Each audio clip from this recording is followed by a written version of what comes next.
أعوذ بالله من الشيطان الرجيم بسم الله الرحمن الرحيم الحمد لله رب العالمين الرحمن الرحيم مالك يوم الدين إياك نعبد وإياك نستعين اهدنا الصراط المستقيم صراط الذين أنعمت عليهم غير المغضوب عليهم ولا الضالين آمين اللهم صل وسلم على سيدنا محمد وعلى آله سبحان ربك رب العزة عما يصفون وسلام على المرسلين الحمد لله رب العالمين.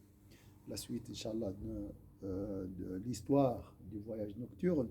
Le prophète sallallahu alayhi wa sallam dit: Je suis donc descendu et j'ai informé Moïse de ce que j'avais obtenu.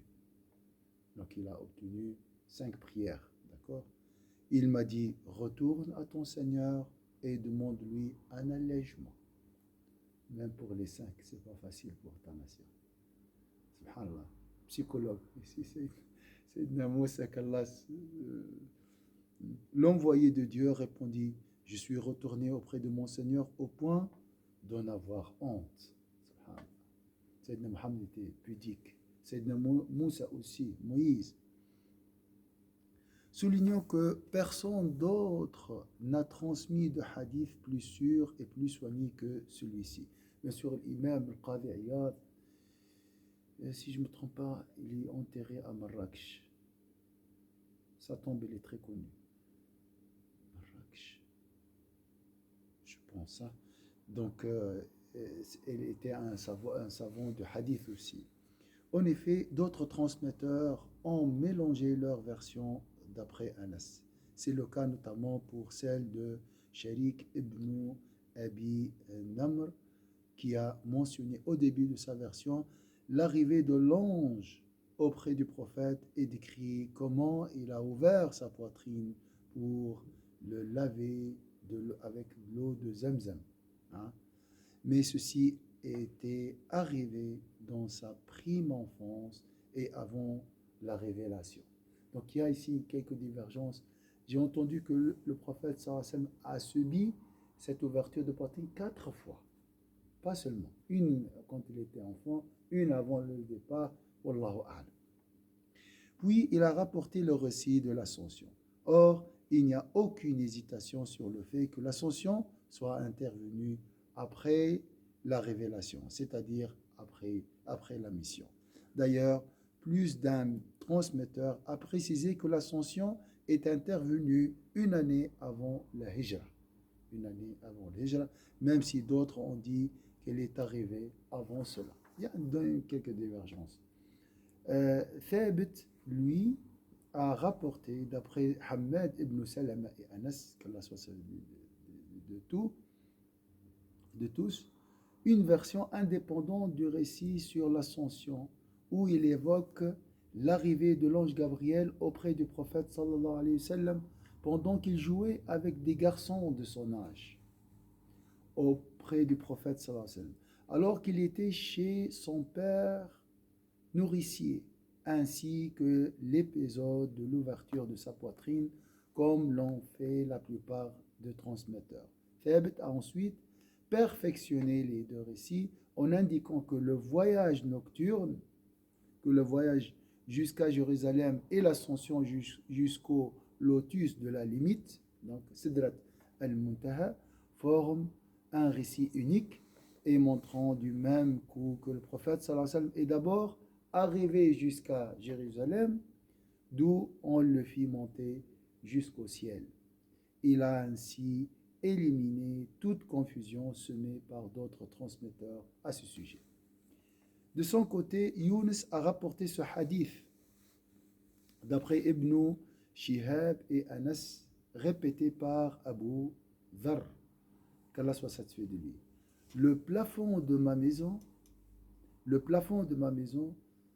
alors que j'étais à la Mecque, a été fondu. Gabriel est descendu et m'a ouvert la poitrine. Puis il a lavé avec l'eau de la source Zamzam. Subhanallah, il y a une préparation. Subhanallah. Les gens aiment beaucoup le voyage nocturne.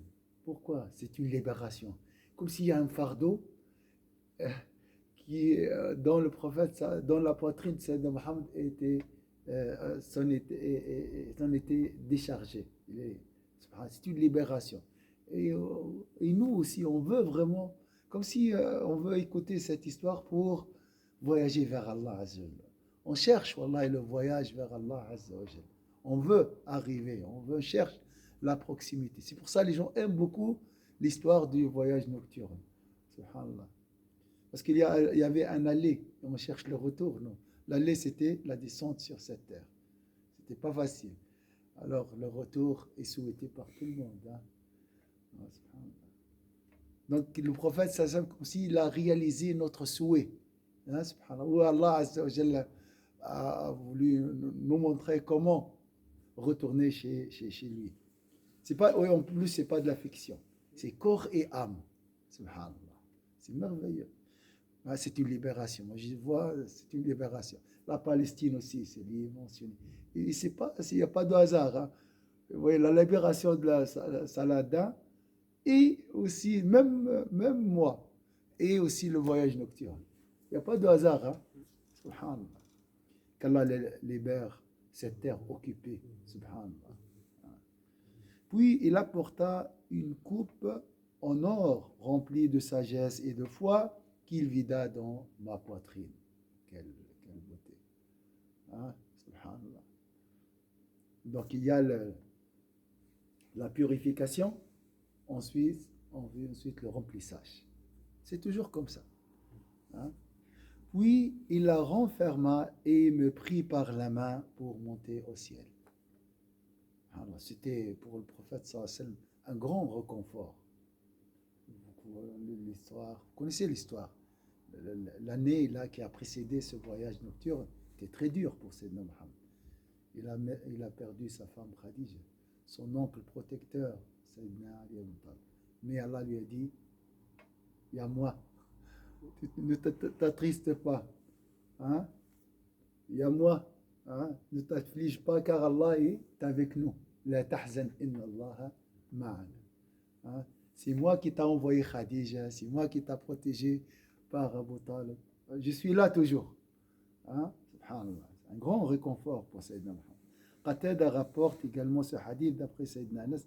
Donc ici on voit cette beauté. Hein? Allah Azza wa Jalla a rempli la poitrine de Sayyidina Muhammad par de la sagesse. C'est avec, subhanallah, qui était dans une coupe en or. Très, très, très, très beau. C'est la vraie richesse. Hein. La vraie richesse. L'or, c'est la sagesse. Hein. La meilleure subsistance, c'est la sagesse. Hein. وَمَنْ يُؤْتَ الْحِكْمَةَ قَدْ أُوتِيَ خَيْرًا كَثِيرًا وَمَا يَذَّكَّرُ إِلَّا أُولُو الْأَلْبَابِ. Il n'y a que les gens de perspicaces qui peuvent valoriser la réalité de la sagesse. Allah nous donne, Inch'Allah, la perspicacité, la lumière. Qatada rapporte également ce hadith d'après Sayyidina Anas et cette fois d'après Malik ibn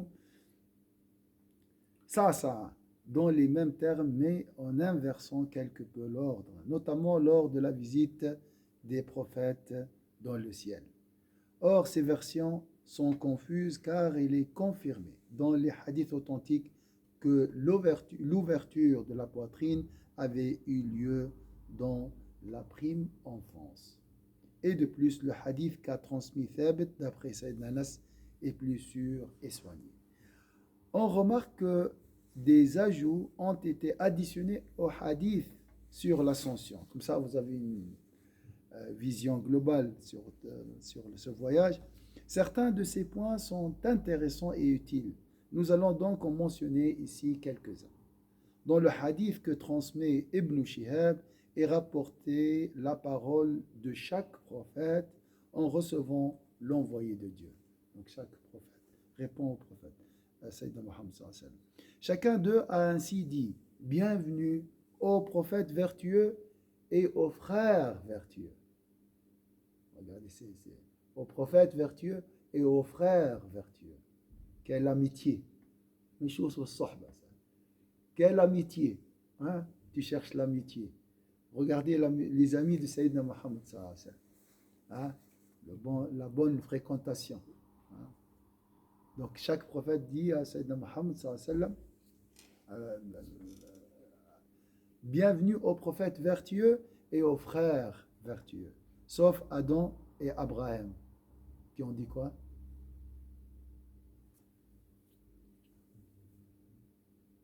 C'est vrai, c'est leurs frères aussi. leur fils, C'est bien sûr. Adam ibn Ibrahim. Sayyidina Mohammed est le fils de Sayyidina Adam et le fils de Sayyidina Ibrahim. Donc, sauf Adam et Abraham qui ont dit aux fils vertueux. qu'Allah nous donne, Inch'Allah, une bonne progéniture, Inch'Allah. ربنا هب لنا من أزواجنا وذرياتنا قرة أعين واجعلنا للمتقين إماما رب اجعلني مقيم الصلاة ومن ذريتي ربنا. Il était satisfait, Adam, Sayyidina Adam et Ibrahim, de voir Sayyidina Mohammed. C'est pour ça qu'ils ont dit, hein, ô fils vertueux, ils sont satisfaits. Ils ont accompli leur mission. Ils ont réussi l'éducation entre eux. Ça, c'est le fruit de leur travail.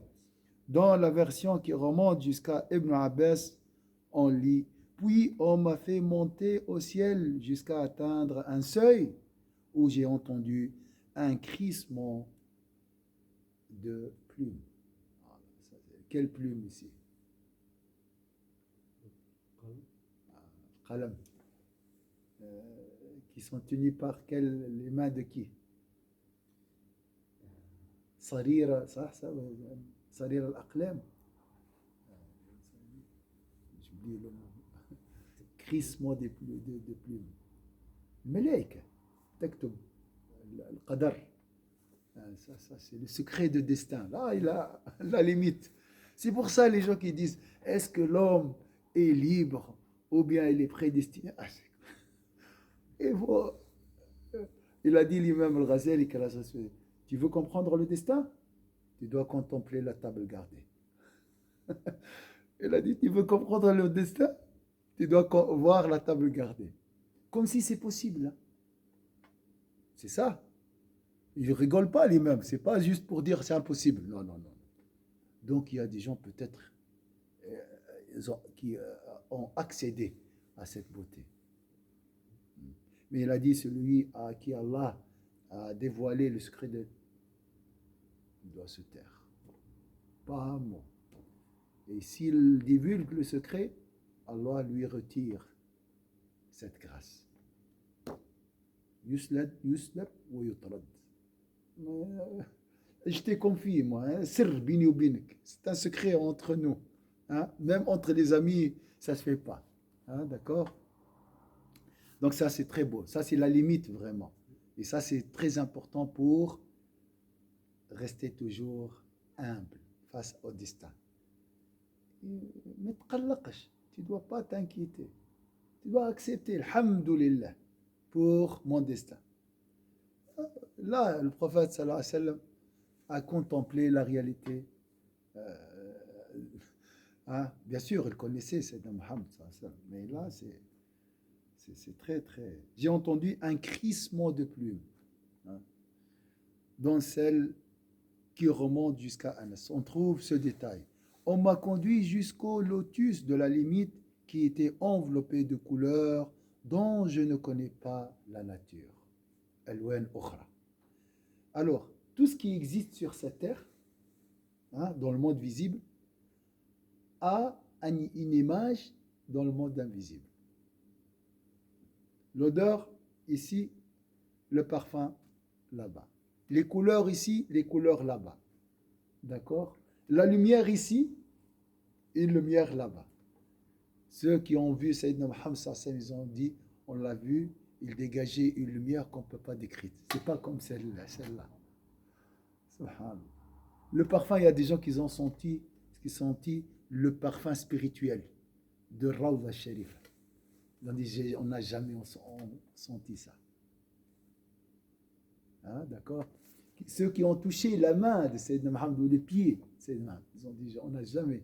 C'est quelque chose qu'on ne peut pas décrire. C'est plus fin et plus doux que la soie, on dit. La soie. Donc il y a aussi le toucher dans le monde invisible. Donc il a vu ici le prophète sallallahu alayhi wa sallam de couleurs dont je ne connais pas la nature. puis on m'a fait entrer au paradis. Dans le hadith que transmet l'imam Malik ibn Sa'sa'a, il est dit, lorsque j'ai dépassé Moïse, il se mit à pleurer. Pourquoi? On lui dit, qu'est-ce qui te fait pleurer? Il répondit, Seigneur, celui-ci est un garçon que tu as envoyé après moi. Ceux qui entreront au paradis parmi les membres de sa communauté seront plus nombreux que les membres de ma propre communauté. Rivalité, mais positive. Hein? Subhanallah. Ça, c'est le marché de la guidance. Pour eux, s'ils veulent guider le plus de personnes et de. Ah, subhanallah. Il est précisé, alhamdulillah. Alhamdulillah, Allah nous a choisi par la Ummah de Sayyidina Muhammad sallallahu alayhi wa sallam. Je ne veux pas vous retenir plus, Inch'Allah. Inch'Allah. Hein? On a fait combien de minutes? Il est précisé dans le hadith que transmet Abu Huraira, j'étais au milieu d'un groupe de prophètes lorsque l'heure de la prière a sonné. J'ai alors dirigé la prière pour eux. Subhanallah.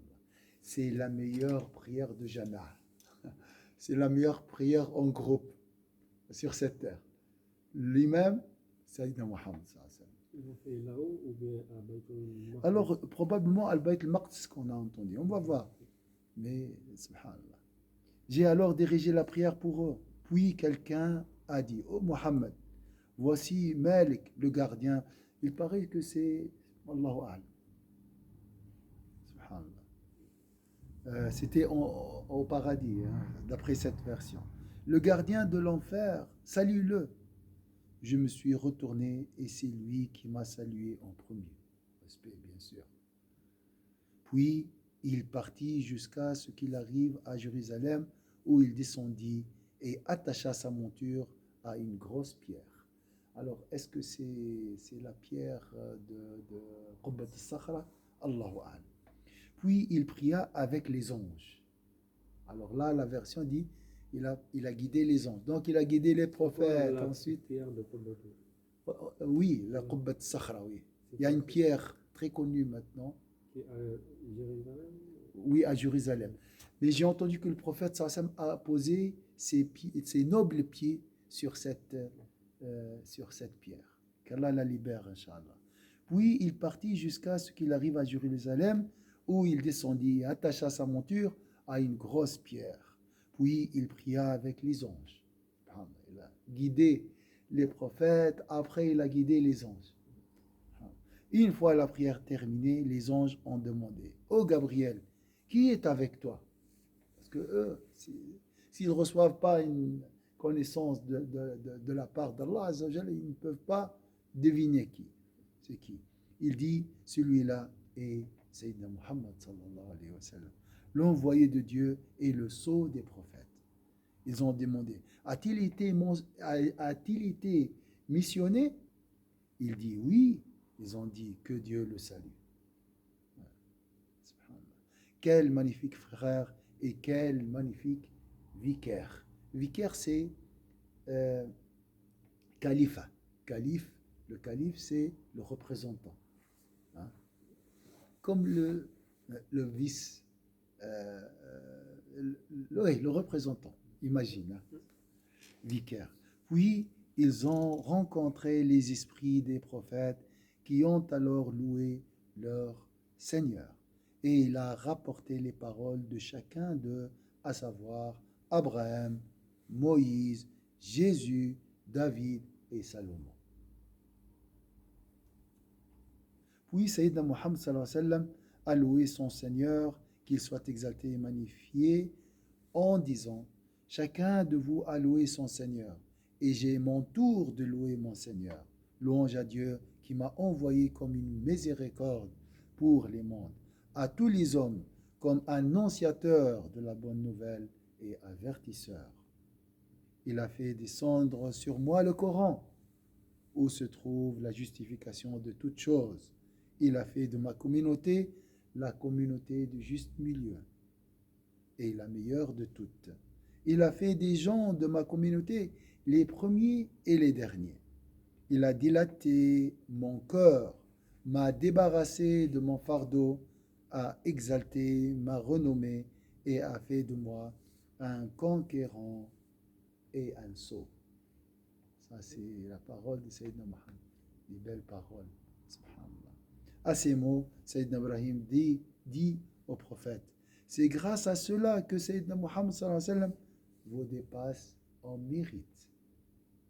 Ensuite, il a indiqué qu'il est monté au ciel le plus inférieur, puis aux autres cieux graduellement.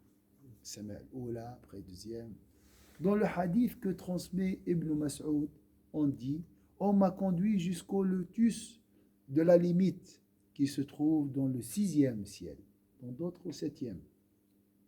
C'est à ce lotus qu'aboutit ce qui monte à partir de la terre pour y être saisi, et c'est à lui qu'aboutit ce qui descend au-dessous de lui pour y être saisi. Dieu dit, au moment où le lotus était enveloppé par ce qui le couvrait.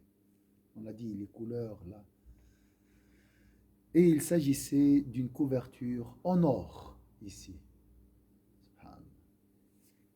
Et dans un autre hadith qu'on a lu de Al-Bukhari, il a vu Ayati Rabbihi al-Kubra. Ils ont dit il a vu un tapis vert. Et il est dit encore dans la version transmise par Al-Rabi' ibn Anas, d'après Sayyidina Bouraya, on m'a dit voici le lotus de la limite où aboutit tout membre de ta communauté qui a marché dans la voie. Là, c'est grandiose aussi. Donc, les membres de la communauté de Sayyidina Mohammed peuvent arriver à ce niveau. C'est le lotus de la limite d'où sortent les fleuves d'eau non polluée, les fleuves de lait inaltérable, les fleuves de vin agréables aux buveurs et les fleuves de miel pur, les fleuves du paradis. C'est un arbre à l'ombre duquel le cavalier marche pendant 70 ans. Donc, c'est juste ça, c'est pour nous aider à imaginer. Il ne faut pas dire, 70, il faut... c'est grandiose. Une seule feuille de cet arbre donnait de l'ombre à toutes les créatures. C'est grandiose. C'est une manifestation de la beauté, la grandeur d'Allah Azza wa Jalla. Cet arbre fut envahi par la lumière et couvert par les anges.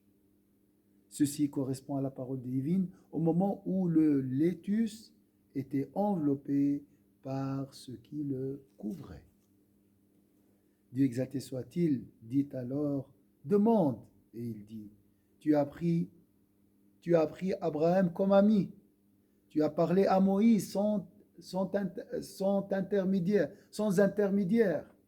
Tu as donné une parole, royauté à David.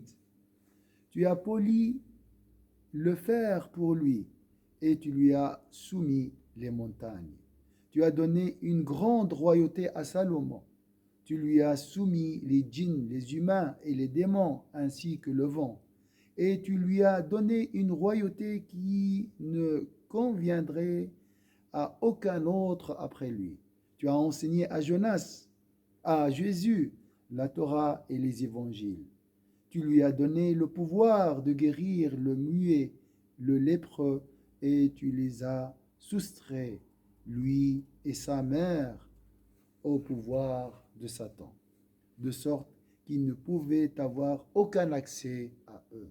Son Seigneur, qu'il soit exalté, lui annonça enfin, je t'ai pris comme ami, car il est écrit dans la Torah, Muhammad est le bien-aimé du tout miséricordieux. Donc, il a reçu ce privilège, l'ami intime d'Allah Azza wa Jal. Car il est écrit dans la Torah, Muhammad est le bien-aimé de tout miséricordieux. Je t'ai envoyé à tous les hommes. J'ai fait des membres de ta communauté les premiers et les derniers. J'ai fait de toi le premier des prophètes sur le plan de la création. Attention, ici, c'est une information très importante.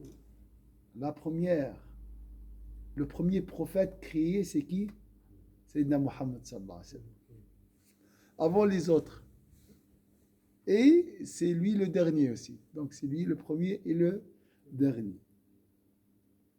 J'ai fait de toi le premier des prophètes sur le plan de la création et le dernier sur le plan du missionnement.